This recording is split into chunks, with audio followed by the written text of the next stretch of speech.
আজকে খবর আছে এই যে চোরাই বালু মনে হয়, এই জন্যই আর কি পুলিশ ধাওয়া করতেছে। আজকে করে খবর আছে ধরে ফেলাইবে, এই কিছুক্ষণ পরে ধরে ফেলাইবে, গুলি চাপতেছে মনে হয়।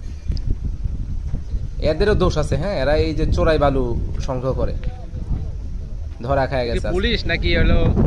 এটা পুলিশ মেঘনা কারা? নদীতে, মেঘনা নদীতে এরা চোরাই বালু সংগ্রহকারী, চুরি করে বালু উত্তোলন করে পুলিশ নিয়ে নাকি? যাচ্ছিল।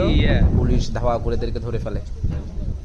একটা সময় এদের কাছ থেকে মনে হয় অনেক টাকা জরিমানাও করে। অনেক সময় আছে না, ওই যে বালুর টাকা আলাদা ধরতে আসে, আবার চান্দা নিতে আসে। ও পুলিশ পুলিশ।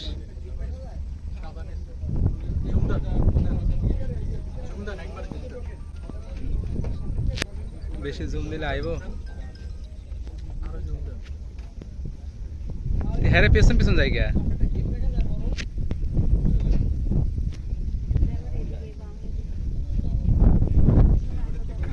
আপনারা দেখলে ছবি তুলতে দেখলে সমস্যা হইব।